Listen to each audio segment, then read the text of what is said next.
국민 앵커 백운기, 정확한 분석, 날카로운 시각. 백운기가 하면 다르다. 여러분 안녕하십니까? 백운기입니다. 후쿠시마 오염수 방류가 초읽기에 들어가면서 우리 국민과 후손 안위에 대한 걱정도 최고치에 이르고 있는데, 국회의 두 중진 의원이 국민의 이런 걱정을 한낱 정쟁거리나 한가한 우려로 만드는 짓을 해서 국민들 혀를 차게 하고 있습니다. 5선의 김영선 의원은 수산시장에서 느닷없이 오염수와는 아무 상관도 없는 수조에 물을 떠먹으면서 후쿠시마 오염수가 안전하다는 메시지를 전하려고 하고, 4선의 김영주 의원은 이 와중에 본회의장에서 일본 골프 여행을 논의하는 철딱선이 없는 모습을 보였습니다. 김영주 의원은 지금 국회 부의장식이나 맡고 있죠. 이러니 국민들이 정치를 못 믿는 겁니다. 그래서 찍을 사람이 없다는 얘기가 나오는 겁니다. 정치 불신, 정치권이 자초하고 있는 겁니다. 생방송 백운기의 정치본색 출발합니다.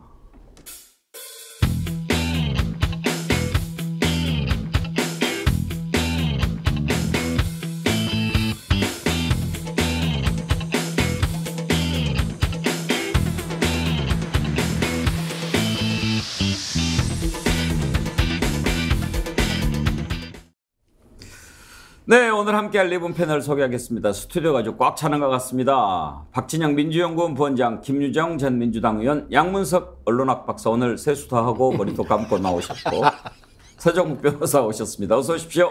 안녕하세요. 네, 양문석 박사님 마음에 드십니까? 감사합니다.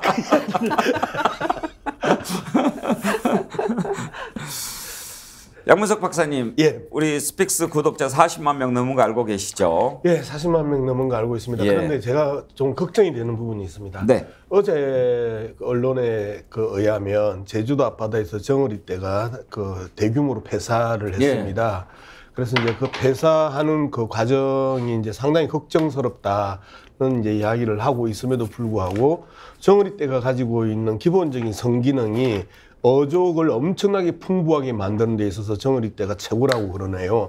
저는 멸치떼가 최고인 줄 알았는데 정어리떼가 그 상위 포식자들의 그 청청이 다 먹여 살리는 그러한 역할을 한답니다. 그래서 스픽스 정치본색의 정어리떼의 이 반란을 이제 우리가 꿈꾸고 있는데, 이 정어리떼들이 좀 더 강하게 단단하게 뭉쳐서 자신들의 집단적인 이해관계를 돌파했으면 좋겠다. 그러면서 혹여 또 그 환경에 있어서의 그 나쁜 부분들은 스스로 견뎌냈으면 좋겠다. 그런 생각을 했습니다. 김유정 의원, 지금 무슨 얘기가 양문석 박사님이 하려고 하는 주제죠? 주제는 이제 우리 저거리떼들이 번식력이 강하기 때문에 예. 열심히 노력하면 금방 100만 구독 될 수 있다. 이런 취지의 말씀이신 것 같습니다. 예. 감사합니다. 아니, 맞죠? 처음에 폐사했다고 그래서 이게 뭐 후쿠시마 오염수 관련인가, 근데 그건 아닌 것 같고, 네. 요지는 이제 정어리떼가 지금 활발하게 움직이고 있다. 네. 근데 폐사는 있었다. 그러니까 이제 그 아픔이 있어도 우리가 좀 더 단단하게 뭉쳐서 아픔이 있어도 악조건 속에서도 살아남을 수 있다. 네. 제 말이 그렇게 어렵나요? 제가 처음에 이야기하실 때 출발점을 잘 못 잡은 것 같습니다. 삐딱하게 저를 쳐다보고 있으니까 또 무슨 삐딱한 소리를 할까 그렇게 생각을 하고 있으니까 내용이 이해가 안 되죠. 양문석 박사님을 쳐다보는 제 눈빛이 너무 사랑스럽다는 글이 많이 올라옵니다. 네. 서정욱 변호사님 쳐다보는 눈빛만큼이나 사랑스럽다, 뭐 이런 얘기가 많이 올라옵니다. 여러분들의 활발한 댓글 참여 기다리고 있습니다. 유튜브 실시간 댓글 참여해 주십시오. 저희가 소개해드리고 두 분씩 선정해서 자연주의 화장품 글램모에서 드리는 선크림 아이크림 세트 보내드리고 있습니다. 그리고 스픽스 글램모가 함께 드리는 선크림 세트도 많이 구입해서 주변에 나눠주십시오. 기쁨이 배가 되죠. 글램모 선크림 2+2 구매하시면 손 선풍기도 함께 드리고 있습니다. 이 글래모와 선크림 때문에요, 오해를 많이 받아요. 어떤 오해입니까? 얼굴 좋네. 요새 뭐 신간이 편안하고 보지 항상 제가 이제 글래머 선크림을 바르고 나오잖아요. 그러니까 얼굴 좋네, 신간이 편한가 보지 다 그렇게 이야기를 해요. 선크림 덕택인 걸 모르고 네. 최고의 광고 멘트였습니다. 한 번씩 이런 말도 할 줄 압니다. 양문석 박사님도 화장품 광고 모델이 될 수 있어요. 아니 김윤정 의원님 너무 세게 크게 웃으시는 이유가 뭐예요? 안 된다라는 거예요? 김윤정 의원님도 하시잖아요. 아니 적극적으로 너무 공감한다 그런 마음으로 크게 웃어드렸는데 그런 표정은 아니었어요. 크게 웃어드렸는데 불만 있으면 취소하겠습니다. 지금 사실 우리가 좀 가볍게 웃고 시작합니다만 웃을 때가 아니죠. 일본 오염수 방류가 그야말로 초일기에 들어간 것 같습니다. 국제원자력기구 IAEA 사무총장이 오늘 일본을 방문해서 3박 4일간 머무르죠. 그러면서 기시다 총리에게 7차 최종 보고서를 전달하고 또 기자회견도 하고 그렇게 할 예정이라고 합니다. 박진영 부원장님, IAEA가 보고서를 가져와서 전달을 한다고 하는데 민주당에서는 이미 이거는 과학적 보고서라기보다는 정치적인 보고서가 될 우려가 높다 그렇게 얘기하는데 IAEA를 믿을 수 없는 이유가 뭡니까? IAEA가 국제 원자력 기구입니다. 예. 원자력의 평화적 활용을 통한 뭐 세계인의 무슨 증대, 평화 증대, 경제적 활성화 뭐 이런 기구입니다. 그리고 실제로 이제 원자력 발전소 짓고 이럴 때도 IAEA가 다 관여를 합니다. 원자력 발전소를 진흥하는 기구인데 여기에서 해양 환경에 대해서 전문적이고 해양 환경을 위한 결론을 내려놓겠는가라는 그런 근본적인 문제의식을 갖고 있는 거죠. 사실은 해양 환경 관련된 기구라든가 또는 뭐 해양 생태계 관련된 기구, 뭐 우리 예전에 뭐 네이처라는 학술지 이런 거 들어보셨죠? 해양 생태계 예. 뭐 이런 거에 대한 보고서 나오는 것들은 보면요 아주 결과가 나쁠 것이라고 예측을 이미 하고 있습니다. WHO 국제보건기구에서도 세계인들의 건강에 나쁠 것이다라는 이야기를 하고 있고요. 그린피스는 말할 필요도 없습니다. 대부분의 환경과 인간의 건강, 생태를 위한 기구들은 나쁠 것이라고 예측을 하고 있고 IAEA는 원자력 진흥을 위한 기구이기 때문에 별 문제 없을 것이다라고 나올 것으로 예측을 하고 있는 거죠. 어제 후쿠시마 오염수 초당적 국민대책위원회 이런 모임이 출범했는데 보니까 뭐 이현주 전 의원, 신인규 변호사 그리고 최대집 전 의사협회 회장 이런 분들이 참여를 했더라고요. 근데 최대집 전 의협 회장이 이런 얘기를 합니다. 검증이 참 쉽지가 않다.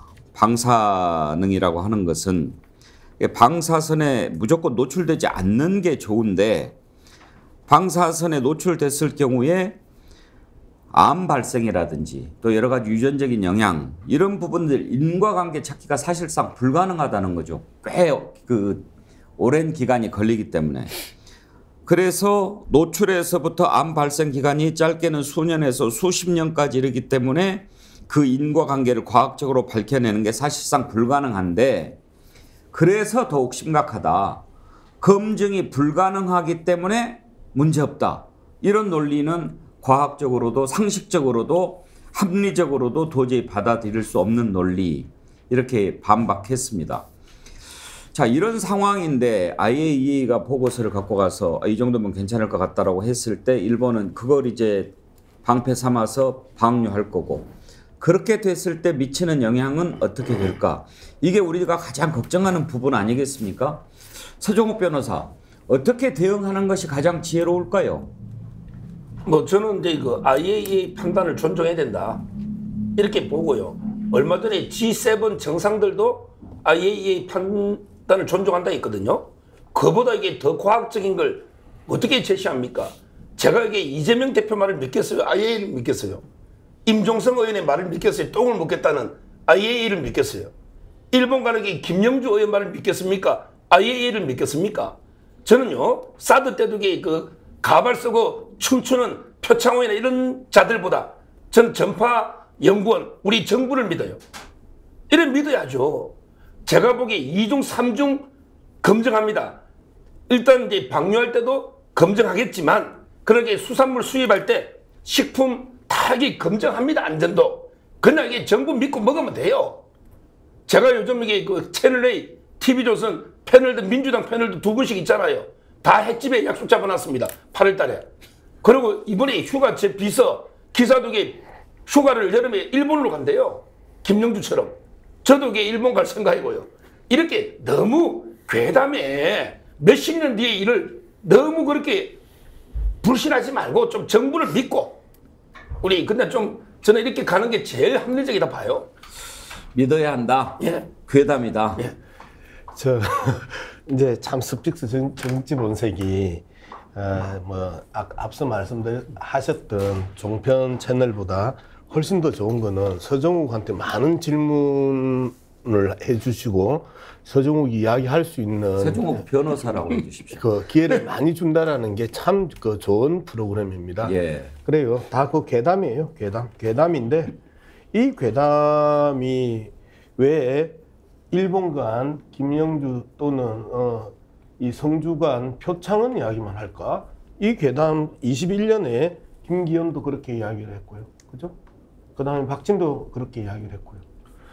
그 다음에 원희룡도 그렇게 이야기를 했고요.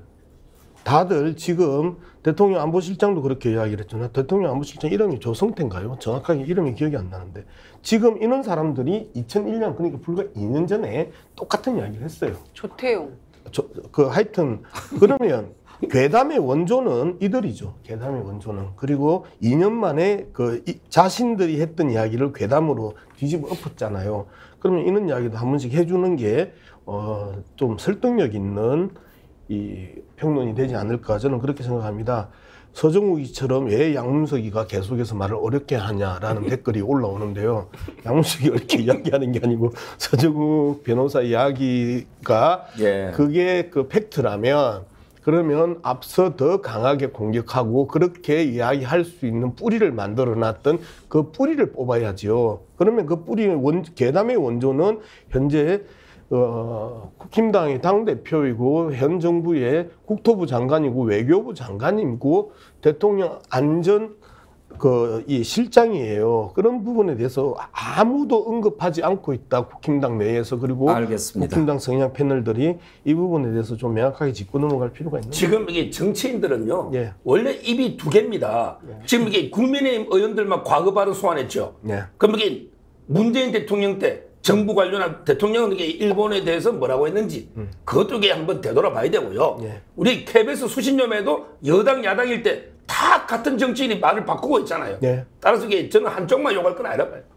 그러니까요. 한쪽만 욕하지 말라는 거예요. 그 정부 관료가 이야기하는 부분은 이 중요한 부분이 아닌데 문재인 정부 때 이 핵 폐기수 관련해 가지고 이야기했던 부분에서 사례를 좀 들어서 이야기를 하면 돼요. 그런데 그 사례를 찾기가 좀 힘들 거예요. 그런 부분이 이제 문제고 그래서 한쪽만 이야기하지 말고 양쪽을 같이 이야기하자. 양쪽을 같이 이야기할 때 좀 더 객관적이고 공정한 그리고 설득력 있는 평론이 되지 않을까. 김유정 의원 발언을 기다리는 분들이 너무 많아가지고 김유정 의원 발언을 들을 텐데 그 전에 우리 양문석 박사님 본인을 양문석이가 이렇게 하는 건 괜찮은데요.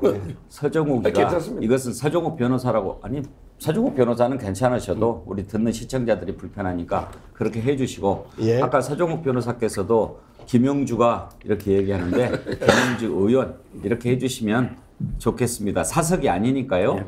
저도 사석만 같으면 뒤에 존칭 안 붙이고 싶은 사람 겁나게 많습니다. 그러다가 사석됩니다. 저도 개인적으로는 존칭 안 붙이고 싶은 사람이 진짜 많다는 말씀을 드리면서 IAEA가 이제 일본 가서 최종 보고서를 전달하면 아마 100% 방류는 맞을 것 같아요. 문제 없다는 쪽으로 결론이 날 것 같은데 왜냐하면 그동안에 이제 6차례 있었던 중간 보고서가 전부 다 긍정적인 결론이었기 때문에 뭐 크게 결론이 달라질 일은 없을 것 같다 이런 생각이고요. 그러면은 이제 기시다 총리가 이거 시점을 디데이를 언제 잡을 것이냐 이제 그것만 남아 있게 되는 셈인데 이 문제에 대해서 정말 큰 문제라고 생각하는 거는 이제 역사상 최초의 이런 대규모 해양 방류인 것이고요. 오염수에 대해서. 그리고 그렇기 때문에 한 번도 가보지 않은 길을 우리가 가야 하는 것이죠. 이 전 지구적 테러 아닙니까? 일본에. 그런데 이제 우리는 사실 솔직히 상관없다고 쳐요. 100번 양보해서. 그럼 우리 미래 세대의 동의 없이 우리가 그들의 미래에 다가올 안전에 대해서 이렇게 우리 마음대로 이렇게 결정해도 되는 것인가? 동의 없이 이런 위험을 감수하라고 누가 이렇게 얘기할 수 있을 것인가에 대해서는 분명히 문제 제기해야 된다고 생각하고요. 그렇지 않아도 저출산 우리 큰 걱정인데 이 다가올 미래 세대들이 이마저도 지금 안심할 수 없는 세상을 살아가야 된다면 정말 큰 문제 아니겠습니까? 나라가 없어질지도 모르는 상황이죠. 그런 의미에서 정부의 이런 태도 그리고 그 낯뜨거운 그 행태들 그 수조의 물을 먹는 것도 포함해서요. 이런 것들은 정말 도저히 민망해서 볼 수가 없습니다. 그래서 정부의 이런 무책임한 태도가 이런 정말 희한한 그 광경으로까지 이어진다는 데 대해서 정말 저는 개탄을 금할 수 없습니다. 후대에 우리 후손들이 뭐라고 얘기할지 참 여러 가지 생각이 듭니다. 어떻게 이렇게 상식적인 일을 그렇게 비상식적으로 처리해서 이런 재앙을 가져왔단 말인가? 이렇게 선배들을 비난할지, 이렇게 과학이 부족해서 아무렇지도 않은 일을 떠들어대던 그런 시절이 있었다고 얘기할지 지금 누가 알겠습니까? 그러나 분명히 좋지 않죠. 위험하죠. 우리가 왜 교통법규를 만들고 교통법규를 지킵니까? 그 법규를 지키지 않을 때는 위험한 일이 현실로 다가오니까 그런 것 아닙니까? 지금 분명히 위험한데 위험하지 않다고 느낀다고 위험하지 않은 건지 저는 그 부분이 참 염려가 됩니다. 후쿠시마 오염수 초당적 국민대책위원회 얼마나 성과를 낼 수 있을지 모르겠습니다만 어제 출범하면서 했던 얘기들을 한번 들어보도록 하겠습니다. 윤석열 정부의 비과학적, 비이성적 찬성 입장에 결코 동의하지 않는다는 점도 분명히 밝히기 위해서 당파를 초월해서 이 성명을 발표합니다. 윤석열 정부의 태도는 일본 정부보다 더 황당하고 한심합니다. 일본이 과학적 검증의 결과라고 주장하는 것을 그대로 믿어야 한다고 국민을 겁박하고 있습니다. 무엇 때문에 대한민국 정부가 절대 다수 국민의 반대에도 불구하고 일본 정부 입장을 그토록 열심히 대변하고 있는 것입니까? 지금 최대집 전 의협회장이라든지 이현주 전 의원, 신인기 변호사, 박진영 본장 다 최대집 전 의협회장은 잘 모르겠습니다만 국민의힘 소속 아닙니까? 그렇죠. 이현주 의원은 현직 국민의힘 소속이고요. 예. 최대집 회장도 문재인 정부 당시에 굉장히 격렬히 다퉜던 엄청나게 부분에, 비판했죠. 네. 예. 그러나 이제 이게 상식적인 문제가 아닌가 그런 생각이 들고요. 사실 이 후쿠시마 핵 폐기수가 방류됐을 때의 결과에 대해서는 우리가 예측할 수 있는 것은 사실 어렵습니다. 그러나 1%의 위험이라도 있었다면 그것을 예방하는 것이 정부의 역할이고요. 그리고 여기서 더 웃기는 것은요. 우리 정부가 왜 이러냐 하는 겁니다. 우리 예. 정부가. 예를 들자면은 IAEA 결과를 지켜보고 판단하겠다. 또는 국민적인 동의를 통해서 조치를 하겠다. 이렇게 하면 되잖아요. 근데 찬성 입장을 밝히는 것이 더 문제고, 그 다음에 또 이걸 가지고 일일 브리핑을 하는 것이 또 더 문제고, 국회의원들이 저기 가서, 노량진에 가서 참 뭐랍니까, 수족관에 물을 마시는 게 더 문제라는 겁니다. 예를 한번 들어볼게요. 광우병 우리 소고기 파동 때 소고기를 수입하지 않으면 미국 정부가 협약을 깼다고 항의를 합니다. 미국에 의해서 우리가 불이익을 당할 수 있습니다. 사드 배치 문제도 마찬가지입니다. 한미 동맹의 바탕 위에서 한반도의 안보라는 것이 미국의 이익과도 연결되어 있기 때문에 우리가 받을 수밖에 없다라고 이야기를 하고 중국의 불편함도 이해한다라는 이야기를 그 당시 정부도 이야기를 했습니다. 그런데요, 이 후쿠시마 오염수 방류 문제만큼은 우리가 직접 액터가 아니에요. 우리가 거기에 대해서 반대한다고 해가지고 윤석열 대통령이 기시다한테 얻어먹은 오믈라이스를 토해내야 되는 것도 아니고요. 가만히 있으면 되는 거거든요. 가만히 있어도 되는데 자신의 주권을 포기하고 자신의 주권 국가의 정부라는 것을 포기하고 앞장서서 표현하자면은 참 매국적인 행위 비슷하게 이렇게 하니까 더 문제가 되는 거예요.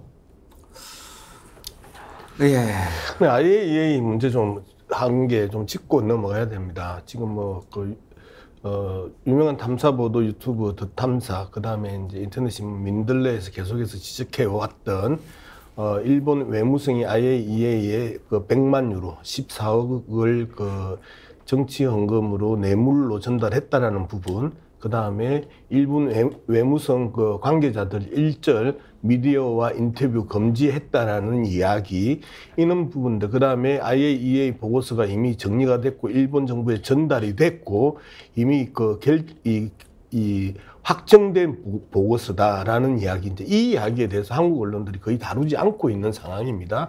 이런 상황에서 IAEA와 관련됐던 의혹은 계속해서 증폭되고 있는 상황이거든요. 그럼에도 불구하고 대한민국 언론들이 이 부분에 대해서 제대로 다루지 않고, 이 정도의 의제가 나왔으면 탐사보도가 들어가든 다큐가 들어가든 들어갔어야 되는데 침묵하는 이유가 뭘까라는 부분에 대해서 우리가 처음부터 아주 지속적으로 이야기했던 IAEA가 핵진흥단체고 그다음에 핵이익 집단을 옹호하는 단체다라는 지적들을 계속 해왔음에도 불구하고 이 부분에 대한 어떤 변화들과 그 내용들이 안 나오고 있다는 게 이제 상당히 불편한 부분입니다. 그리고 IAEA가 가장 IAEA에 많은 돈을 내는 국가가 또한 일본이고, 후쿠시마 원전 폭발 이후에 IAEA에 대한 일본 정부의 극진한 그 성김의 자세, 이런 부분들에 대해서도 우리가 지적을 하지 않을 수가 없습니다. 그래서 IAEA 보고서가 나온다 하더라도 뻔할 뻔짜다라는 지적들을 계속 하는 것입니다. 예. 저는 요즘에 그런 생각을 많이 합니다. 적어도 이 후쿠시마 오염수 방류 문제가 그전 정부에 차라리 좀 문제가 됐으면 좋았을 텐데, 왜냐하면 그때는 한일 관계 구도상 이런 일이 벌어졌을 때 우리가 극력 반대하고 어떤 수를 써서라도 막 막으려고 노력을 했을 거라는 생각이 들지 않습니까? 근데 이제 정권이 바뀌어서 윤석열 정부가 딱 들어서니까 후쿠시마 오염수 방류가 정말 우리 국가적 재앙뿐만 아니라 세계 인류에 대한 대위협이 될 것이라는 그런 우려가 큰데, 정권이 바뀌었다는 이유 하나로 후쿠시마 오염수 방류도 마치 사드 괴담이라든지 뭐 광우병 괴담이라든지 이런 것으로 그걸 괴담이라고 해놓고 쭉 등치해버리니까 국민들은 더 진실을 알 수가 없는 상황에서 혼란스러운 거예요. 그러니까 일본 정부가 누울 자리 보고 발 뻗는 거죠. 한마디로 말씀드리면. 그러니까 문재인 정부였다면 이게 가능했겠습니까? 그러니까 지금 일본 기시다 정부는 지리적으로 가장 가까운 나라인 우리 정부의 윤석열 정권의 태도를 보고 그걸 지렛대 삼아서 지금 오염수 방류 멍분 쌓기를 하고 있는 거잖아요. 그리고 그 일본의 내부의 국민들이나 또 야당 얘기할 때도 한국 정부에서 찬성하고 있는데 뭔 소리냐 이렇게 얘기해서 지난번에 말씀드린 것처럼 그렇게 알고 있었다는 건데, 정의당 포함한 야당에서 가서 극렬 반대하고 우리 대한민국 국민들의 입장을 전달하니까 고맙다라고 얘기를 했다는 것이죠. 그런데 이런 윤석열 정권의 태도가 아무리 여러 가지로 국정 철학도 없고 뭐 부족한 점이 많고 국민들 보기에 분통이 터지지만 적어도 우리 국민의 이익, 국익은 생각을 해야 되는 거 아닙니까? 그런데 전혀 아무 철학도 없이 앞으로 어떻게 하겠다는 그 계획도 없이 이렇게 우리 국민을 이렇게 그 사지로 몰아가고 있다고 저는 생각을 하거든요. 그런 점에서는 반드시 이거 심판을 받아야 되는데 우리가 어떤 식으로 이거를 해야 될지 좀 고민이 큽니다. 제가 재밌는 에피소드 하나 이야기해 드릴까요? 제가 안산 상록갑에 그 수협 이 건물의 2층에 사무실을 얻었는데 찾아보니까 그 수협 앞에 후쿠시마 방사능 오염수 방류 반대라는 이 스탠드 광고판이 붙어 있어요. 수협이 움직이나 보다라고 했는데 그게 노무현 정부 때 세워놨던 그 사진이 그대로 지금 있더라고요. 이 부분을 보면서 제가 느끼는 게 이 싸움에 있어서 가장 주체고 가장 격렬하게 반대해야 되는 대한민국의 어민들이 왜 움직이지 않을까? 오히려 일본 어민단체들은 아주 적극적으로 움직이고 있는데 대한민국 어민들은 왜 움직이지 않을까? 그리고 아주 힘없는 해녀 한 분이 지난 부산 집회에서 우리 좀 살려주세요라고 이재명 대표한테 간곡하게 업소하는 모습들을 보면서 가슴이 울컥했긴 하지만 왜 대한민국의 수협 움직이지 않을까, 수협 조항에는 움직이지 않을까, 각 단위 수협은 움직이지 않을까, 이 부분에 대해서 우리가 다시 한 번 더 고민해야 됩니다. 실질적으로 수협 조항의 해당이 그 부정선거 과정에서 지금 검찰 조사를 받고 있고, 그 다음에 어민들은 수협 조항의 끊임없는 공문 때문에 기본적인 대출금에 대한 문제, 금리에 대한 문제, 보조금 문제, 지원금 문제, 이 부분에 대해서 발목을 잡아놓고 있는 상황이 현재 상황이다라는 측면을 우리가 다시 한 번 더 강조해야 되고요. 미래 세대의 문제가 아니고 당장의 문제에 있어서 고통을 받고 있는 수산 관계자들, 수산업 종사자들이 분노함에도 불구하고 움직이지 못하는 이러한 그 정치, 이게 전형적인 공포 정치다. 그리고 한 가지 나는 서정욱 변호사한테 꼭 묻고 싶습니다. 이렇게 해서 얻는 게 뭘까요? 정치적으로, 외교적으로 뭐를 얻을까요? 제가 이게 말씀드리면요, 저는 요즘 이제 두 가지를 제가 고민해 봐요. 지금 이게 우리 국민성이 이런 건가?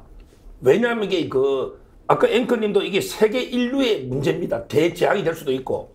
근데 전 세계 국회에서 이렇게 결의안 채택하고 국회에서 난리치는 나라를 저는 본 적이 없어요. 물론 환경단체, 일부 단체, 시민단체는 반대에 있는데 정부 차원에서, 국가 차원에서 이 태평양의 모든 수산물을 우리만 먹냐고요. 전 세계가 먹는 거예요. 근데 우리나라만 왜 이렇게 유독 이렇게 민감할까? 지금 이게 미국 의회에서 민주당이 반대합니까? 공화당이 반대합니까? 캐나다나 호주나 중국이나.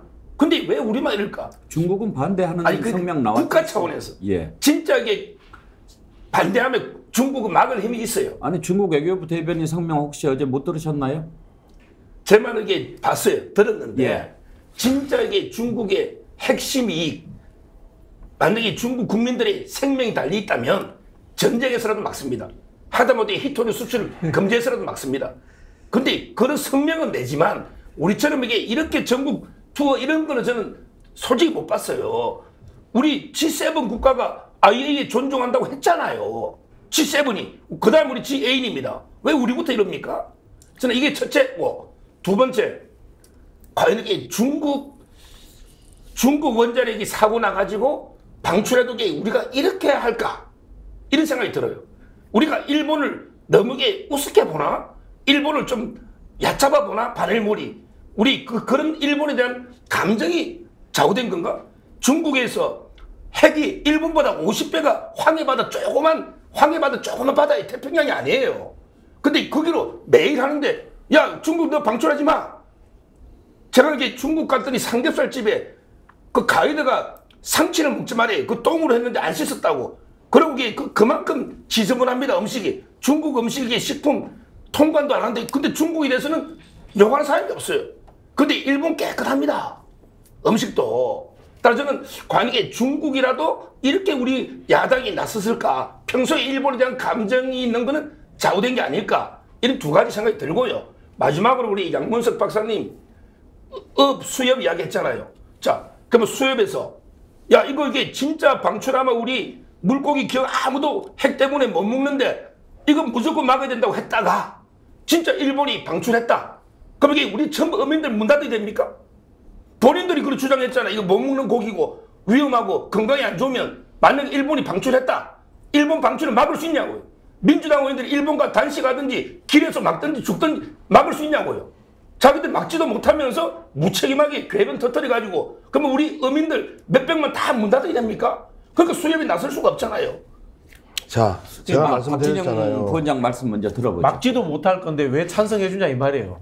이야기하자면은, 자, 우리 서정욱 변호사 이야기는 좀 잘못된 게 많습니다. 중국 이야기 꺼내는 것은 교묘하게 이게 정쟁으로 끌고 가는 하나의 나쁜 시도입니다. 저는 좋지 않다는 생각이 들고요. 그다음에 또 이제 정부의 입장이라는 것에 대해서도 우리 서정욱 변호사가 좀 비틀어 버렸는데, 어떤 정부도 찬성한 정부는 없습니다. 미국도 찬성한 적이 없고요. 호주도 찬성한 적이 없고요. 찬성한 정부는 없습니다.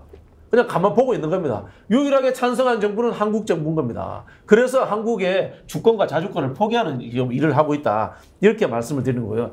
저는 이 상황을 보면서 어떤 생각이 들면, 윤석열 대통령에 대해서 우리 국민들이 55% 정도가 절대적으로 싫어합니다. 이미 포기했어요. 예를 들자면은, 그러면은 사실은 국회가 여기에 대해서 합리적인 의견도 내놓고 머리를 맞대고 토론을 해야 되는데, 국민의힘 의원들이 보이는 행태는 저는 집단적으로 좀 이성이 상실됐다. 이렇게 볼 수밖에 없어요. 수족관 물을 마신다? 뭐 어떤 느낌이 드냐면, 야, 저분이 공천받기 위해서 별짓을 다 하는구나. 저분도 혹시 캐비넷 의혹이 있는가? 이런 생각까지 다 드는 거예요.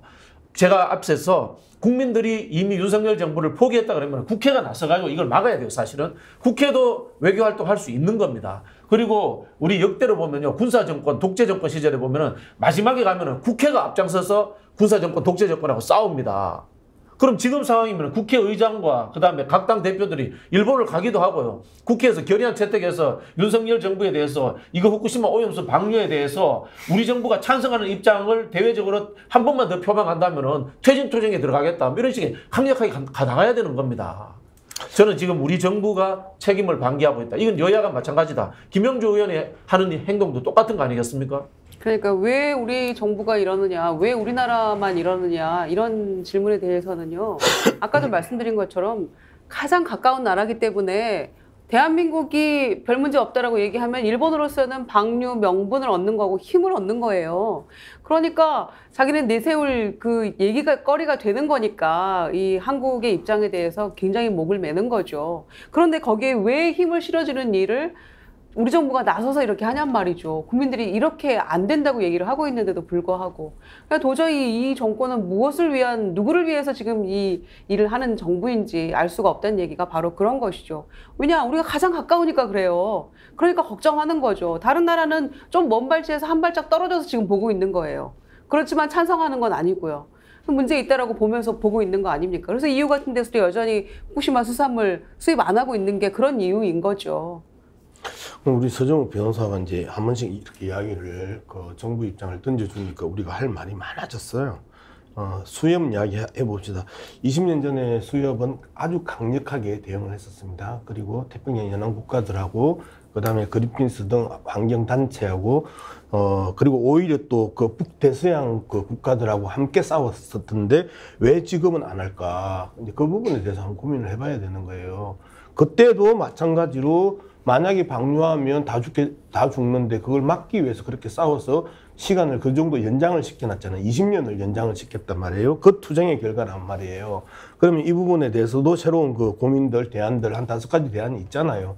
그 부분에 대해서 이야기를 하면서 국제적인 그 여론을 모아가는 게 중요하다는 부분이고, 그 다음에 미국과 캐나다 이야기했는데 태평양 연안에 미국과 캐나다, 자, 미국과 캐나다가 위안부 문제에 대해서 한 번이라도 대한민국이 손을 들어줬습니까? 독도 문제에 대해서 한 번이라도 손을 들어줬습니까? 사실상 미일 관계가 한일 관계보다 훨씬 더 단단하다는 건 누구든지 다 알고 있는 내용들이잖아요. 그래서 미국은 정치적으로 이 문제를 바라보는 것이죠. 그리고 태평양 건너편에 앉아 있기 때문에 미국 입장에서는 좀 느긋하죠. 예?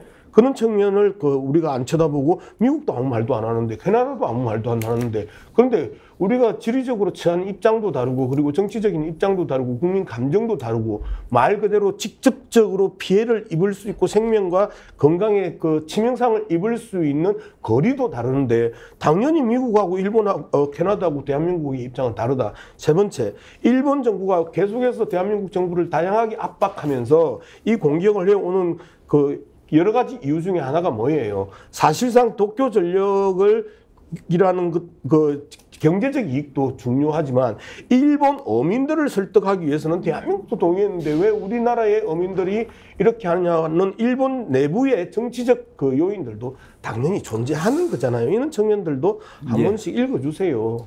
지금 이게 팩트는 두 분 걸 좀 바로잡아야 될 것 같아요.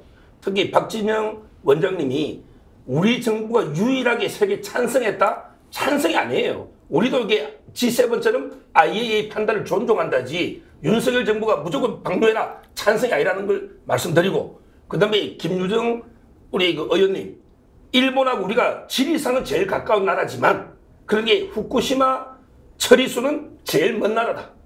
왜? 예를 들면 뭐 시모노세키나 이쪽에서 방류 바로 해버리면 제일 가까운 나라죠. 근데 후쿠시마는 일본의 서쪽이 아니고 동쪽, 북쪽 여기 있어요. 그럼 이게 해류가 돌면 제일 먼 나라다. 이건 말씀입니다. 뭐 쿠로시오 해류가 일본 북쪽에서 남쪽으로 내려와요. 그리고 밑에서 또 치고 올라오는데 쿠로시오 해류가 기후 온난화에 의해 가지고 힘이 엄청나게 약해졌어요. 그래서 이 해류의 흐름 때문에 그 우리나라 정부도 해류 연구를 위해서 또 몇백억을 다시 그 투여하겠다고 며칠 전에 발표를 했었잖아요. 쿠로시오 해류가 지금 엄청난 힘이 약해지면서 실제로 동해로 이 일본의 오염수들이 들어올 가능성이 높아졌다라는 이야기들은 좀 귀담아 듣고 공부 좀 하고 외우고 다니세요. 자, 이제 해류 부분 얘기하셨는데 그런 부분도 과학자들마다 또 하는 말씀들이 다 다릅니다. 그런 부분도 좀 살펴봐야 되고요. 해류의 흐름은 물론 이렇게 한 바퀴를 삥 돌아서 오기 때문에 맨 마지막에 한반도에 올 수가 있겠지만 지금 후쿠시마 오염수 방류로 인해서 생기는 문제가 반드시 해류에만 따라서 문제가 생기는 것은 아니지 않습니까? 그 방류된 해역에서 자라난 수산물이 우리한테 오는 부분도 있고 또 지난번에 말씀드렸듯이 선박 평형수라는 것을 통해서 직접적으로 올 수도 있고 그렇기 때문에 해류가 한 바퀴 빙 도니까 우리가 후쿠시마에서 가장 먼 곳에 있다. 이런 것도 저는 과학적인 반박보다는 그냥 논리 차원에서 이야기하는 것이 아닌가 싶습니다. 좌우간. 아까 제가 정어리 이야기했었잖아요. 정어리가 일본에서 대부분 산란을 해가지고 그 군집을 이루거든요. 그런데 최근에 그 제주도에서 폐사했던 정어리들이 그 일본에서 군집을 이루어서 그 제주도 앞바다에서 폐사를 했는데 최근에는 기온이 바뀌면서 제주도 앞바다에서 이제는 새롭게 군집을 이루어 나가는 그 과정이란 말이에요. 하여튼 여러 가지가 바뀌고 있죠, 지금. 하여튼 이렇게 인류에 큰 재앙이 될 수도 있는 후쿠시마 오염수 방류를 앞두고 국민을 대신해서 정치권이 어떤 게 문제인지 좀 더 깊이 들여다보고 어떻게 막아야 할지 이런 부분을 생각하는데 뭐 이렇게 머리를 맞대기보다는 자꾸 이건 괴담이야, 뭐 억지야 이런 식으로 정쟁 쪽으로만 자꾸 몰고 가지 않습니까? 그러면 국민들은 불안하죠. 이게 지금 정쟁하는 건 정치권에서 싸우는 거지만 당장 우리 국민과 후손들에게 미칠 영향을 생각을 해야 되지 않습니까? 그런 점에서 참 보기 딱한 장면들이 연출이 됩니다. 앞부분에도 제가 오프닝 때 말씀드렸지만 그것도 중진 의원들이 국민의힘의 김영선 의원 5선입니다. 지난번에 국회 부의장 출마 설도 나왔던 사람이죠. 왜 수산시장 가서 수조에 바닷물을 떠먹습니까? 그게 무슨 의미를 갖고 있는 겁니까? 그리고 민주당의 김용주 의원은 반대 결의안까지 채택하고 그 와중에 본회의장에서 일본 북해도 골프 가는 거 이걸 문자를 주고받고 있습니다. 이런 걸 보고 국민들이 어떻게 생각하겠습니까? 김영선 의원 바닷물 떠먹는 거 도저히 저건 믿기지가 않는다. 사실일 리가 없다. 하도 궁금해하는 분들이 많아서 다시 한번 보여드리겠습니다. 앵콜 방송합니다. 믿을 수가 없어서 한번 보시죠. 야, 이거 뭐 싱싱하고 말이죠. 이렇게 먹음직스러운데 아니 저 오니까 그냥 너무 싱싱하고 좋네요. 그렇죠. 갑시다. 이거 못 먹어도 된다는 거 아니에요? 아니 이 물이야 뭐야 이 물은 굉장히 정수됐습니다. 아니 2011년에 바다 아주 정수됐습니다. 그렇기 때문에 이 식품에 사용되는 이 자체는 완전 정수돼 가지고 이거는 바다 해수입니다. 이게 바닷물이 바다 해수를 정수한 거를 한 겁니다. 이거는 아무 관계 없습니다. 바다 해수입니다. 정수된 물이기 때문에 먹어도 아무 관계 없습니다. 물 좀 드셔보세요. 이거 완전 바닷물이네. 짭짤한데 이게. 해수 정수된 거기 때문에 우리 근안에서 아주 깊은 데서 정수돼서 가져온 거기 때문에 먹어도 아무 관계 이게 2011년에 방류해갖고 우리 근해까지 온 거기 때문에 지금 방류하는 것보다 훨씬 진한 거예요 이게. 바닷물을 정수를 했다고 하는 저 상인 아닌 것 같은데 상인 이야기도 거짓말입니다. 어시장물은요 바다 밑에서 바로 펌프로 끌어와 가지고 바로 씁니다. 그래서 무슨 바닷물을 정수를 해요. 그럼 우리나라에서 아직까지 바닷물을 정수해 가지고 해산물의 수족관에 넣는 경우는 없어서 적어도 거짓말이고요. 두 번째 김영선 의원 지금 창원에 있는 국회의원입니다. 마산 앞바다와 진해 앞바다를 가지고 있는 이 의원인데요. 저 수족관의 물은 어떤 물이냐면요. 저 어류들이 그 싼 배설물들이 가득 찬 소위 말해서 우리가 이야기하는 똥물입니다. 저 똥물을 먹으면서 저렇게 행복해하는 사람들이 정상적인 사고를 갖고 있는 사람일까? 수족관 물을 똥물인데 똥물이 짭조름하게 간이 많네 라고 이야기를 하면 바닷물을 마시면서 아따 간이 많네, 좋겠다, 많이 쳐드세요. 김유정 의원, 네. 화면으로 보는 것만도 6번을 떠먹네요. 네. 무슨 의미를 갖고 있는 거죠? 그러니까 이게 지금 이 오염수 방류 사태와 관련해서 지금 저렇게 하는 게 정부를 도와주는 걸까요? 국민을 저렇게 하면 설득할 수 있다고 믿는 걸까요? 정말 저는 저 장면 보면 속이 울렁거려가지고 정말 너무 보기가 힘들었는데, 옆에 있던 유성걸 의원이 처음에 아니 그거 마시면 안 되는데 말리려고 하다가 또 먹어보라고 왜 또 권합니까? 그래 또 같이 또 먹고 짭조름하다고 얘기를 하는, 정말 안쓰럽네요. 좀 딱하다는 생각이 드는데, 저분이 보궐선거로 5선이 된 분이잖아요. 그럼 내년에 이제 한 번 더 해가지고 공천 받아서 국회의장 되고 싶어 하는 것 같아요. 정치가 이렇게 되면 되겠습니까? 5선 중진 의원이 잘못 가고 있으면 오히려 바로잡는 역할을 해줘야죠. 바른 말 해가면서.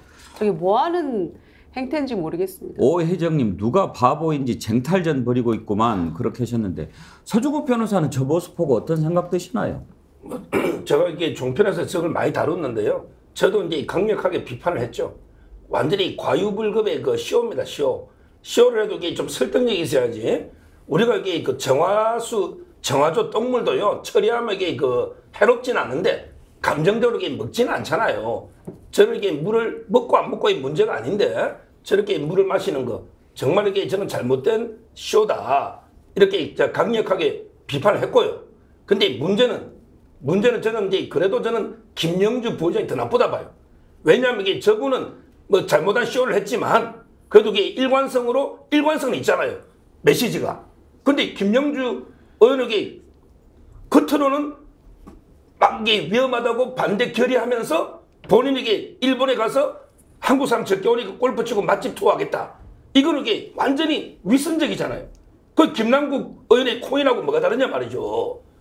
따라서 저는 결국에 50보 100보인데 김영준에게 100보고 저는 50보다 도망간 게 이래 봅니다. 김남국 이야기만 뭐 그게 꼭 그 같은 논리인지는 모르겠습니다. 지금이야 갈 수는 있겠죠. 그렇지만 적어도 중진 의원이, 야당의 중진 의원이 결의안까지 채택하면서 그 화면 한번 보시죠.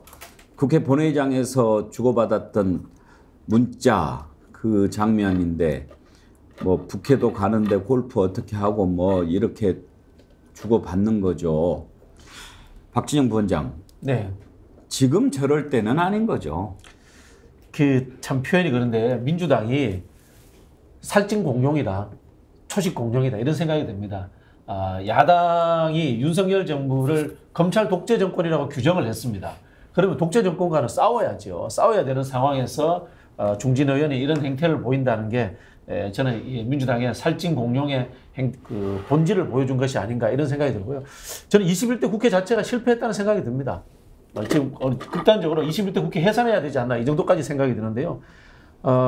앞서 우리 뭐 국민의힘의 변화를 이야기 한번 한 적이 있는데요. 주호영, 권성동 이런 분들 옛날에 다 오염수 이 방류 반대했던 사람들입니다. 이런 사람들이 왜 그러면 갑자기 이렇게 입장이 바뀌었고, 그 다음에 창원에 지역구 두고 있는 분이, 또 유성걸 의원은 대구에 지역구 있는 분입니다. 이런 분이 갑자기 오염수가 하고 관계없는 수족관물을 왜 퍼먹을까요? 모든 게 다 윤석열 대통령 탓입니다. 모든 게 다 윤석열 대통령 탓이에요. 윤석열 대통령이 후쿠시마 오염수 방류에 대해서 긍정적인 입장을 가지니까 모든 사람이 싹 바뀌어버린 겁니다. 이게 국회의원들이 바뀐 거예요. 자, 국회가 왜 존재합니까? 행정부를 견제하고 감시해서 존재하지 않습니까? 행정부를 견제하고 감시하지 못하는 국회, 저는 필요 없다고 봅니다.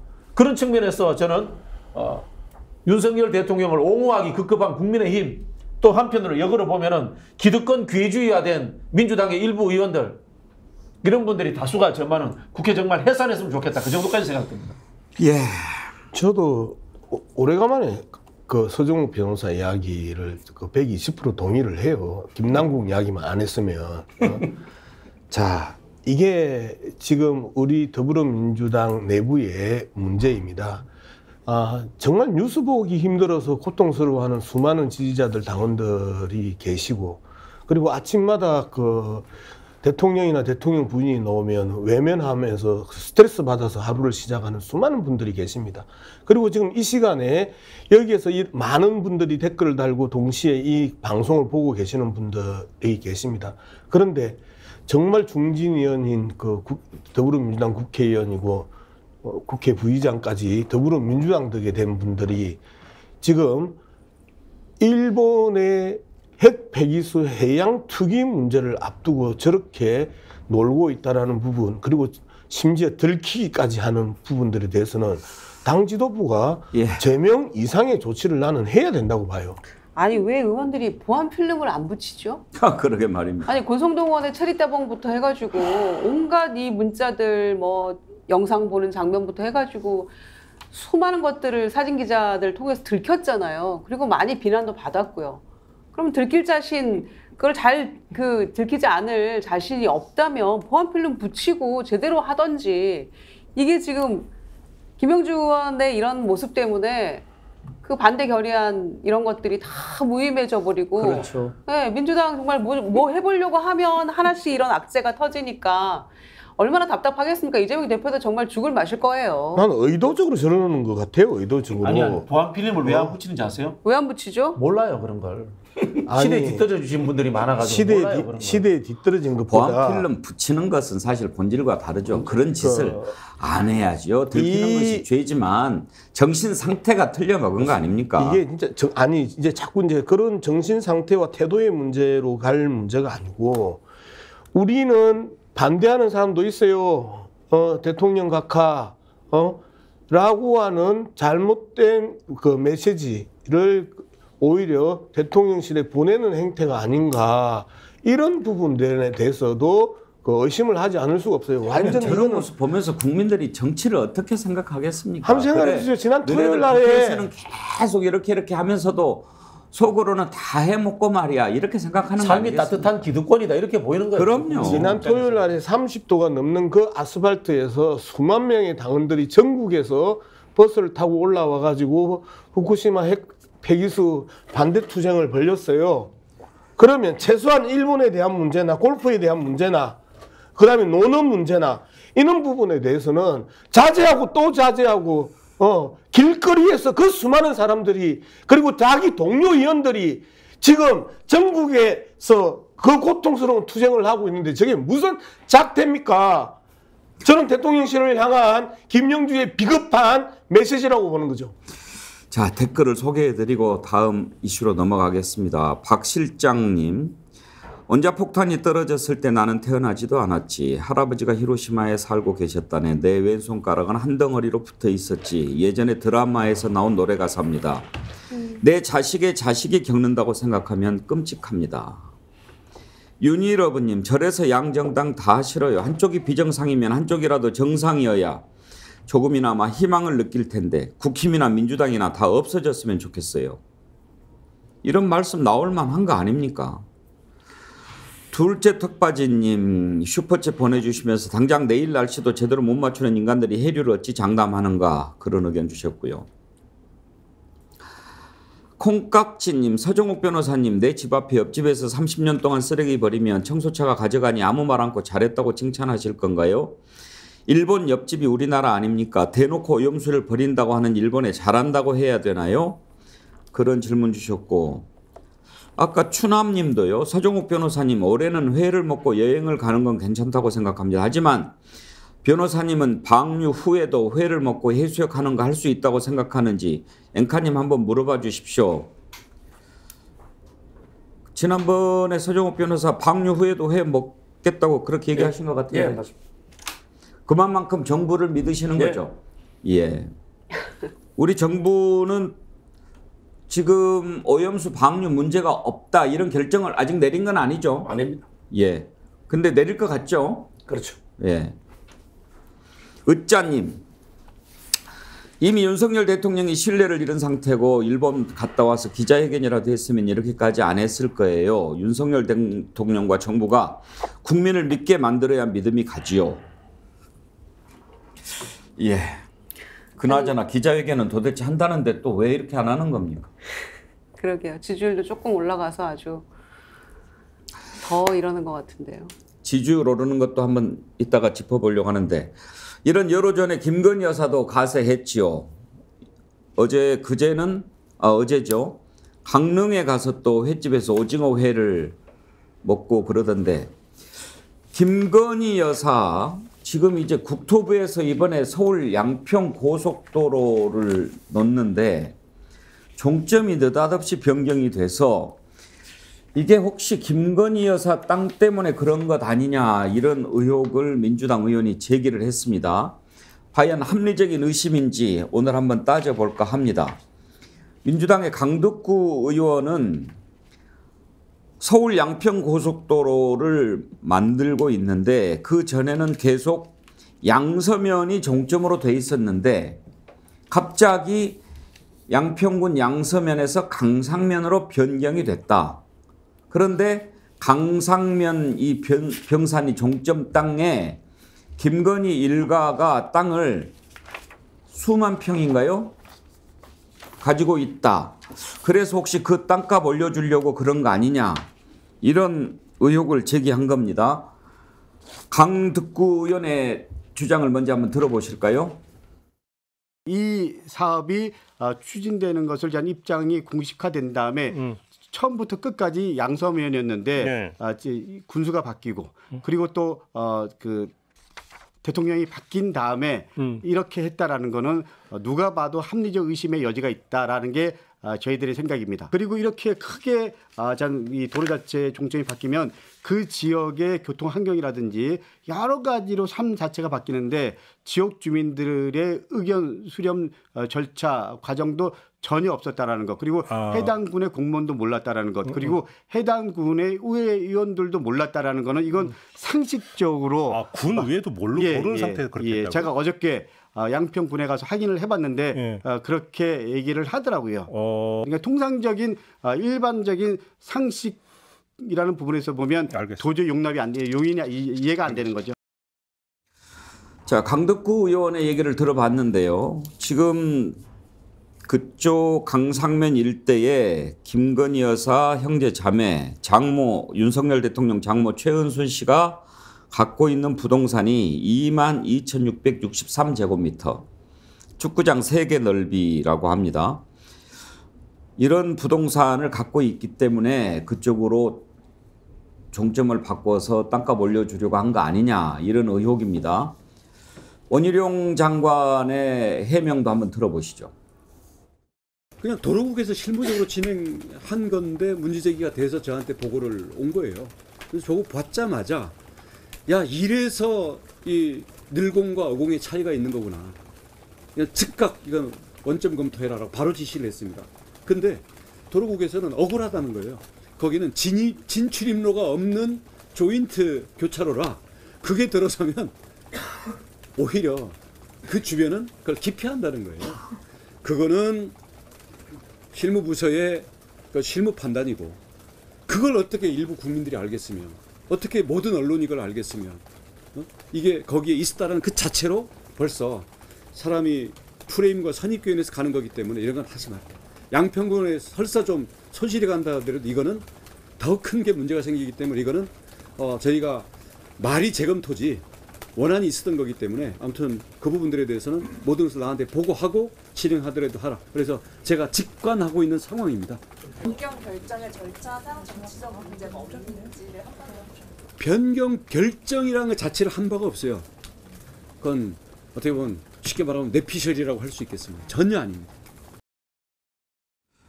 자, 원희룡 장관의 해명 기자회견까지 들어보셨습니다. 이게 합리적인 의심할 만한 것인지 억지 주장인지 한번 패널들 의견 들어보도록 하겠습니다. 박진영 부원장 어떻게 생각하시나요? 우리 원희룡 국토부 장관께서 제주도지사 시절에 후쿠시마 오염수 방류 반대한 사람입니다.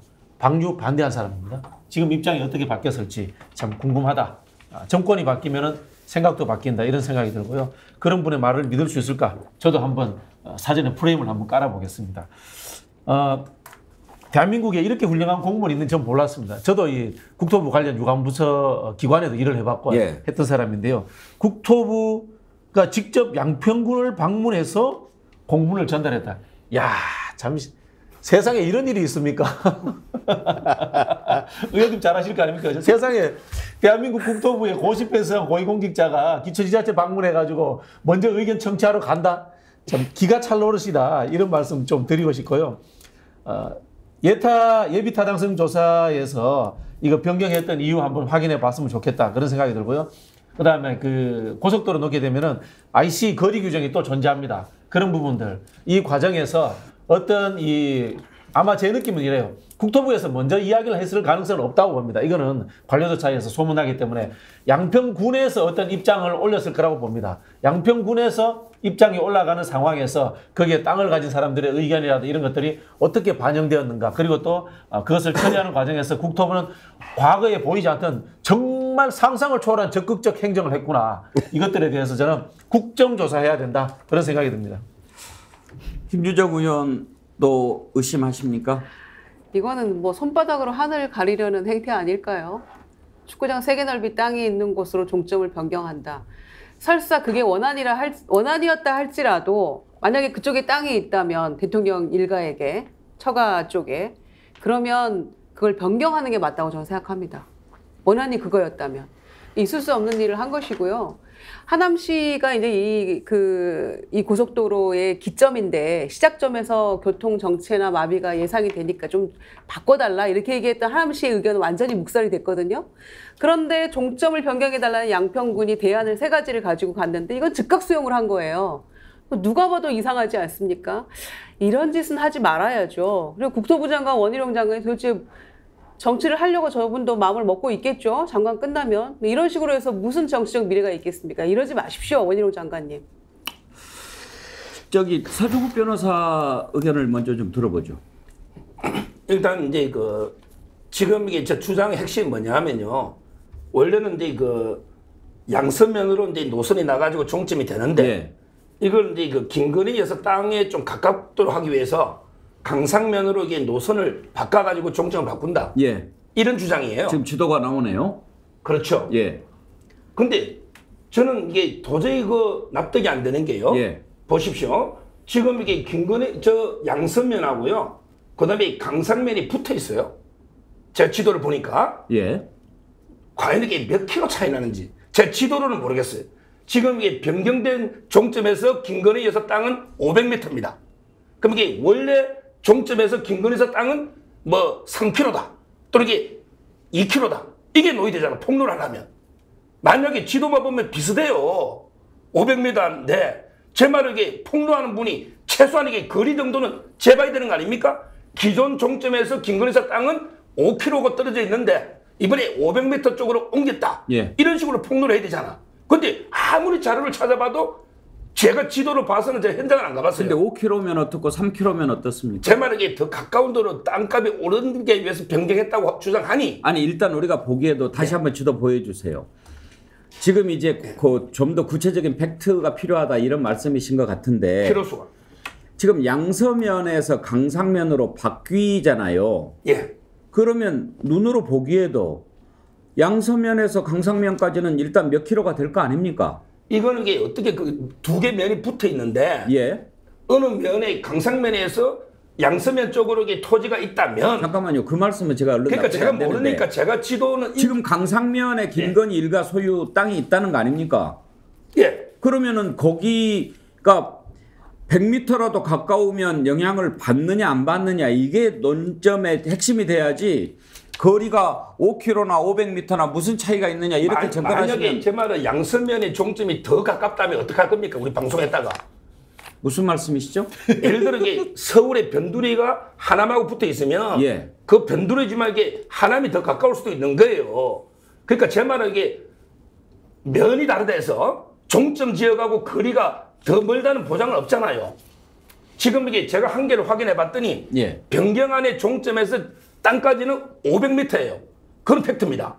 근데 원래 안에서 김건희에서 땅까지는 500m인지 400m인지 600m인지 몇 킬로인지 모르겠다는 거예요. 제 말 이게 더 가깝다고 놓으면 우리가 사과 방송 할 거냐고요. 첫째, 제 말은 이게 면이 다르다 해서 꼭 멀리 떨어진다 이걸 장담할 수 없다. 사과 방송 얘기하셨는데 우리가 지금 그쪽으로 아니, 가서 옮겼다라고 주장하는 게 아니잖아요. 자, 첫째 그래서 저는 이게 합리적인 의심이라고 볼만한가 아닌가를 하는 건데 지금 서정 변호사 말씀에 제가 무슨 반론을 제기를 하는 거냐면 국토부에서 이게 갑자기 고속도로 종점이 바뀌었다라고 하는 건 팩트잖아요. 바뀐 거는 지금 의견 수렴 중에 있죠. 예. 제가 잠깐만요. 자, 바뀌었잖아요. 제가 알기로 바뀌는 것 같잖아요. 그러면 예, 의견 수렴 중에 있어요. 그러면 이쪽으로 당초에 양서면 종점으로 가려고 하는 것보다 강상면 종점으로 바뀐 이유가 무엇 때문에 주민들의 편의라든지 교통량이라든지 이런 거 해서 이게 더 낫다고 판단했기 때문에 이렇게 제시를 해야 납득이 되는 거죠. 맞습니다. 근데 그걸 제가 두 번째 이야기하는 거예요. 그 말씀을 해주셔야지. 자, 그러면 이게 제가 두 번째요. 그 뭐 5km나 500m나 무슨 상관이냐 이런 식으로 접근하면 논점을 벗어나는 아니, 거죠. 제 말은 이게 키로수가 아주 가까운 데로 옮긴 것처럼 주장하니 제가 이게 지도상으로 보니까 비슷한 것 같아요. 거리가. 그 점을 지적했고 자, 두 번째 제가 조사를 해봤더니 양서면의 인구가 14,000명이에요. 그다음에 강상면이 200명이에요. 자, 우리가 고속도로 하나 지을 때는 토지를 다 수용을 해야 됩니다.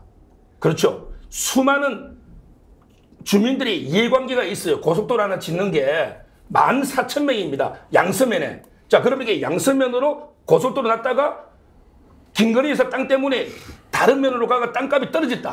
그러면 이게 양서 주민들이 덜 몰라서 벌써 시끄러울 겁니다. 지금 양평군에 조용합니다. 왜? 이렇게 노선이 바뀌면 주민들이 덜 몰라야 되지 않을까요? 왜 김건희 여사 때문에 우리 14,000명 피해보지 않냐? 양서면은. 왜? 고속도로가 있다가 없어지면. 그럴 거 아니에요.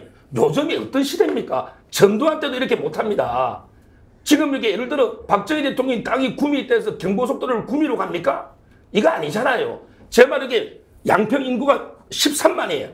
13만. 근데 어떻게 김건희 여사가 감히 혼자 이거 땅값 조금 올리려고 이게 노선을 하겠어요. 그러니까 제 말은 이게 터널이 몇 개고 그 다음에 여기는 이게 번화가가 어디고 이게 경제성이라든지 그 다음에 뚫는 뭐 환경 문제라든지 이걸 고려해서 지금 의견 수렴을 하려고 하는데 벌써 이게 뭐 김건희 여사 때문에 확정된 것처럼 이렇게 하고 있다는 거죠. 왜 저 면회 군에서 가만히 있는데 정치인이 저렇게 폭로합니까?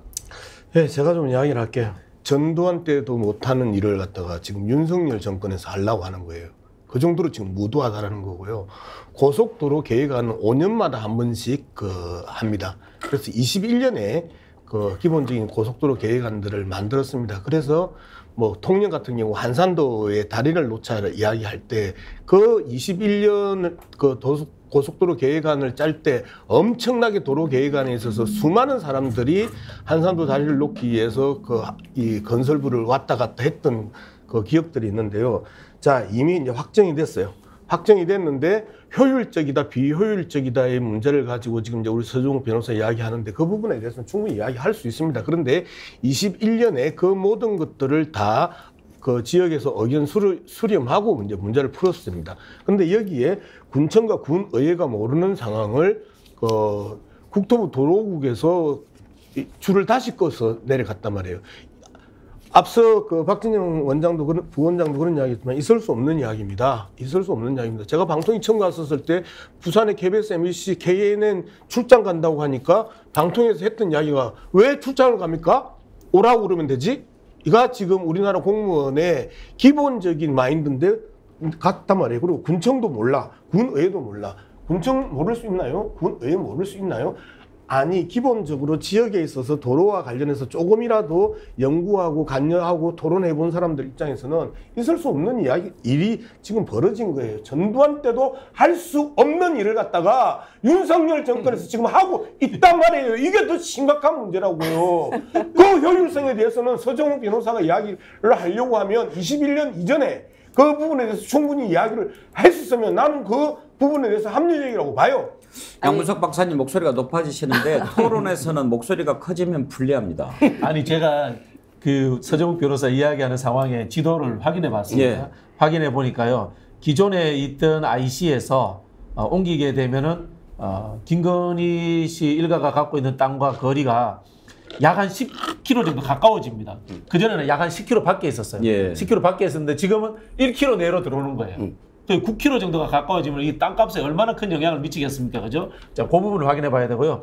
그 다음에 이제 서정욱 변호사가 이런 일 안 해보셨으니까 모르는데 이게 토지 매입 작업이 우선이냐? 그렇지 않습니다. 도로를 닦을 때는 교통량 분산 효과를 우선적으로 판단합니다. 교통량 분산 효과에 대해서 하남시에서 안을 냈잖아요. 그게 하남시에서 낸 안이 제일 가장 합리적인 안인데 그거는 받아주지 않으면서 뜬금없이 제3의 안이 나와가지고 김건희 씨 집 일가 땅으로 갔다라는 거예요. 그러니까 이 의심의 여지가 생기는 거죠. 자, 그럼 두 가지만요.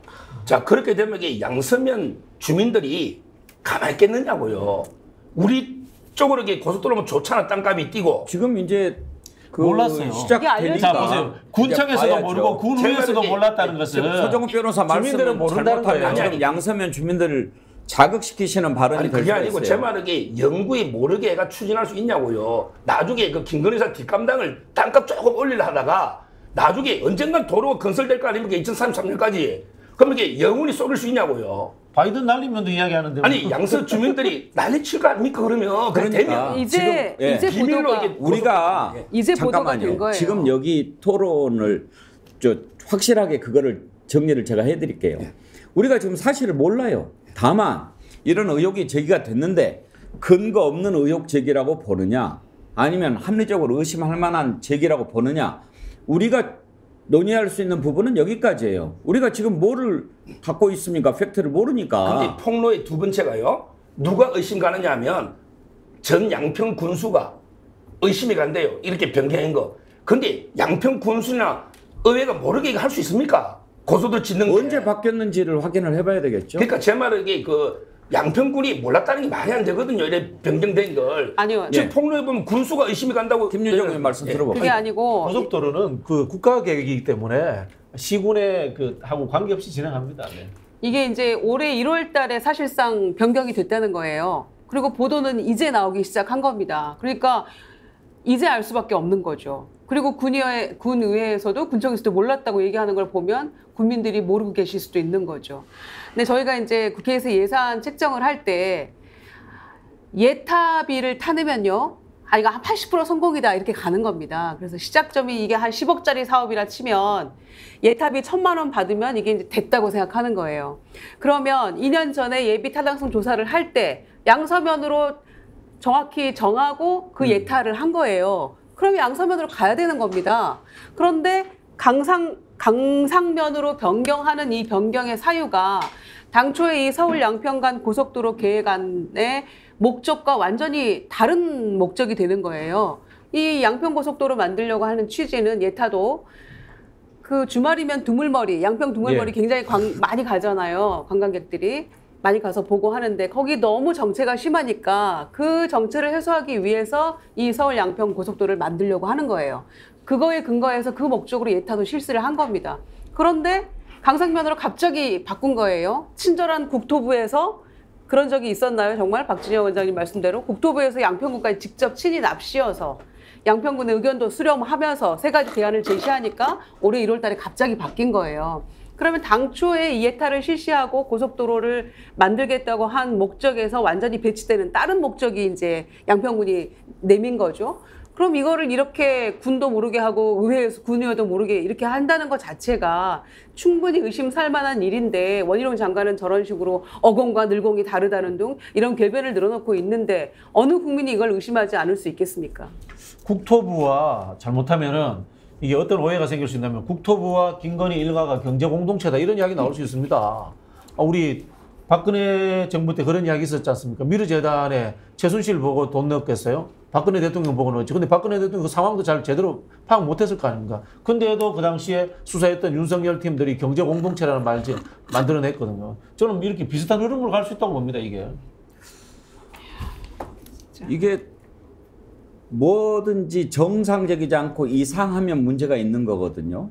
그래서 지금 이걸 따져보는 건데 서정욱 변호사가 이제 평소에는 좀 논리적으로 대응을 잘 하시는데 오늘 제기한 두 가지 근거, 그러니까 하나는 그 거리가 얼마나 되는지 정확히 얘기하지도 않고 제기하는 것은 좀 맞지 않는다라는 거 하나. 그다음에 만약에 이게 문제가 됐으면은 양서면 주민들 진작 들고 일어났을 거다. 이런 논리로 합리적인 의심이 아니다라고 얘기하는 것은 제가 평소 좀 서정욱 변호사 논리적인 태도와 다르다고 느꼈어요. 서정욱 변호사 이런 논리는 종편에서는 통해요. 종편에서는 통하는데 실제 이제 여기에서 그 안 통해서 문제가 되는 거죠. 서정욱 변호사 답변 한번 들어보세요. 제가요. 이게 그 영원히 비밀로 이득을 취할 수가 없잖아요. 절대 안 됩니다. 그러니까요. 예. 제 말은 이게 토지도 수용하고 나중에 건설하고 하다 보면 엄청난 문제가 터질 거예요. 그러면 이게 김건희 여사가 바보입니까? 그렇게 무리하게 고속도로 노선까지 바꿔서 땅값 조금 올리가 벌라고 그렇게 할 분입니까? 우리가 아무리 김건희 여사를 인간적으로 그렇게 비판도 하고 욕을 해도 할 뿐인지 아닌지 그건 잘 모르겠어요, 제가. 아니 그런데 이게 엄청난 나중에 문제된데 고속도로 노선이 어떻게 한 개인의 땅에 변경이 됩니까? 나중에 보면 주민 참여부터 여러 절차가 있거든요. 이게 동네 골목길이 아니에요. 고속도로입니다. 이게 어떻게 한 사람의 땅으로 됩니까? 동네 골목길을 이렇게 바꾸면 누가 국민들이 문제를 제기하겠습니까? 김건희 여사의 그 인격에 대한 문제는 좀 제끼고 이미 변경이 됐어요. 그리고 주민들의 의사수렴 과정이 일절 없었어요. 주민들의 의사수렴 과정이 일절 없었다라는 거는 군의회나 군청도 몰라요. 국도 문제부터 시작해서 고속도로 문제까지 군의회가 이 문제를 모른다라는 것은 심각한 문제예요. 누구에 의해서 보이지 않은 손에 의해서 일방적으로 변경이 됐단 말이에요. 그러면 말 그대로 이 정도 변경을 시키려고 올 1월 달에 변경을 시키려고 하면 대통령 선거 당선된 이후에 집요한 그 작업들이 있었고 그리고 그 결과가 1월 달에 변경이 된 거예요. 자, 이런 부분에 대해서 1차적으로 우리는 짚고 넘어가야 되고 김건희 여사 인품과 그 인격에 대해서 이야기를 하는데요. 대통령실 인테리어 비용, 그 다음에 관사 비용 이런 부분에 대해서 그 수익 계약하고 그리고 국가 보안 문제라고 해서 그 업체 안 밝힌 문제부터 시작해서 입금 개입의 여지와 혐의들은 계속해서 나오고 있어요. 일단 초반이니까 큰 부부라고 생각해요. 앞으로 이제 그 또 관련된 내용들이 좀 나오겠죠. 그러면 또 짚어보도록 하겠습니다. 오늘은 시간이 다 돼서 여기까지 하겠고요. 오늘 댓글을 많이 소개를 못 드렸는데 눈치코치 안 보는 이야기 세상 7년 동안 모든 검토와 주민 수렴으로 양서면으로 최종 선택됐는데 한 달 만에 갑자기 김건희 땅에 있는 강상면으로 갑자기 바뀌었다면 문제 아닙니까? 주가 조작범 구속, 강상면 인근 땅이 이재명 부인 땅이었으면 대한민국 뒤집어졌다. 프리맨 K님, 고속도로가 22km인데 지도상 거리를 계산해봐도 양서면 원안에서 김건희 일가 땅까지 5km 이상인데 500m 이내로 고속도로 종점 이전하는 게 이게 특혜가 아니라면 그런 의견 주셨습니다. 예, 아무튼 뭐 푸드리에버님, 국힘 군수로 바뀌자 종점이 6년 만에 급작스레 변경되고 그쪽 지역구 국힘 의원이 국토로 위로 가고 우연히 반복되면 뭐다? 하하하. 예. 오늘 많은 분들이 참여했는데 한 분밖에 일단 선정을 못하겠습니다. 이따가 또 선정하겠습니다. 박 실장님 아까 원전 관련해서 드라마에서 나온 노래 가사 소개해 주셨는데 많은 분들이 찡하셨습니다. 박 실장님께 자연주의 화장품 글램모에서 드리는 선크림 아이크림 세트 드리도록 하겠습니다. 오늘 1부 순서는 여기까지 하고요. 한 가지만 이야기할게요. 지난주에 제가 방송 끝나고 나서 서정욱 변호사가 저보고 형이 들어와가지고 동시 접속자가 줄었다 이 이야기를 해서 상당히 부담스러운데 오늘은 어때요? 오늘 11,900 몇 명, 그래서 12,000명 될 뻔했는데 제 책임 없는 거죠 오늘은. 네. 괜히 형이 이 시간에 들어와가지고 동접자가 줄었다고 퉁퉁거리면서 나가더라고. 그럴 리가 있겠습니까? 내 탓 아니다. 예. 오늘 네 분 수고하셨습니다. 예. 감사합니다.